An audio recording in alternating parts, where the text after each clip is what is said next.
আসসালামু আলাইকুম, সবাই কেমন আছেন? সন্ধ্যাবেলা আমি রান্না করে মাত্র আসলাম ঘরে, এসে দেখে আপনাদের বাইরে চলে আসছে অফিস থেকে। এসে তারপর আমি তাকে বললাম একটা জিনিস কিনছি আজকে। সে বলতেছে কি? আমি বললাম আনারস মাখা খাইবা? বললো কই পাইলা? আমি বললাম কিনা রাখছিলাম। আর আমি তার কাছে এই আনারসটা খেতে চেয়েছি কত দিন আগে, মানে সে খালি বলে আনবে আনবে করে আর আনাই হয় না। আমার যখন বাবুটা ছিল তখন ডাক্তার নিষেধ করছিল দেখা খাওয়া হয় নাই। জানি না কেন নিষেধ করছিল, এটা খাওয়া হয় নাই আর অনেক কিছু নিষেধ করছিল। তারপর থেকে কতবার খেতে চেয়েছি, সে বলছে আনবে আনবে করে আর আনাই হয়নি। তারপর আজকে তাকে আমি ভাবলাম ভ্যান গাড়িতে আনারস নিয়ে আসতে, আমার কাছে টাকা ছিল, ভাবলাম কিনে রাখি, কিনে তাকেই খাওয়াবো আমি। প্রথমে এখানে 2টা আনারস কিনছিলাম আর এই 2টা আনারস নিয়েছিল আমার কাছ থেকে 50 টাকা 25 টাকা করে। এগুলোকে ভালোভাবে সিলে নিয়েছি আর আমি ছুরির সাহায্যে যে এই আনারসের চোখগুলো ছিল সেগুলোকে ফেলে দিয়েছি। আর একটুখানি ফ্রিজে তরমুজ ছিল, একটা তরমুজ আনছিল 2-3 দিন আগে। মানে আমাদের ঘরে একটা জিনিস আনলে প্রায় অনেক সময় থাকে, যদি আমরা দুজনে না খেয়ে শেষ করি সে পর্যন্ত অনেক সময় ধরে থাকে। একদম ছোট একটা তরমুজ ছিল 100 টাকা দিয়ে, সেই ছোট তরমুজটা 3 দিন ভরা খেলাম। আজকে একটু রয়েছে, এটুকু কেটে নিলাম। আর পেয়ারা ছিল একটা করে, এই পেয়ারাটাও কেটে নিলাম। আর আনারসগুলোকে মাখা করব, তাই ছোট ছোট করে কেটে রেখে দিতেছিলাম।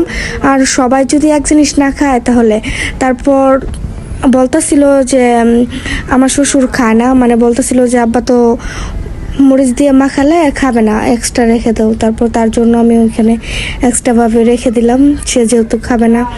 তারপর আমার শাশুড়ির জন্য, আমার জন্য, আমার হাজব্যান্ডের জন্য বানাইতেছিলাম আনারস মাখা। আসলে 2টা আনারস কাটার পরে দেখি বলে একটুখানি, তারপর ভাবলাম দুইটাই মাখা করে ফেলি।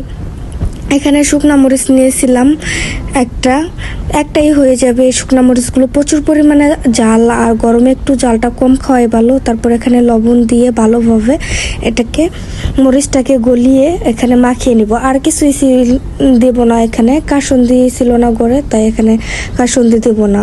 আর পেয়ারাগুলো এমনি থেকেই খাবো, পেয়ারা তরমুজ আর ওগুলো আর কিছু করব না, এগুলো এমনি থেকেই খাবো।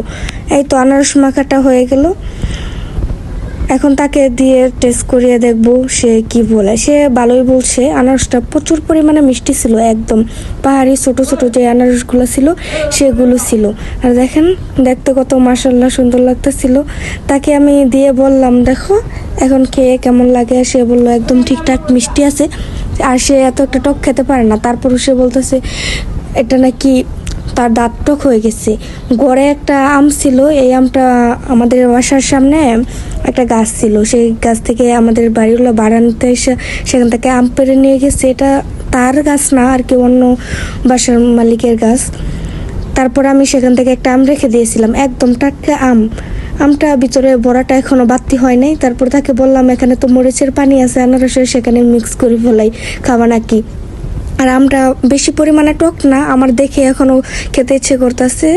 প্রচুর পরিমাণে ভালো লাগছিল এই আমরা, একদম টাটকা ছিল।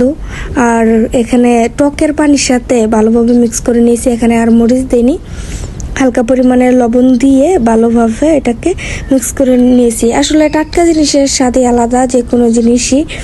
যাই হোক, আসলে দেশে থাকতে অনেক টাটকা আম খাওয়া হয়েছে, ঢাকাতে এক কিনা ছাড়া আম সহজে খাওয়া হয় না, এটাই হলো স্বাভাবিক। ঢাকাতে কি টাকা হলে সব জিনিসই কিন্তু ঢাকায় থেকে খাওয়া যায় সব কিছুই। এখানে লবণ দিয়ে ভালোভাবে জারকে এটাকে মিক্স করে নিলাম।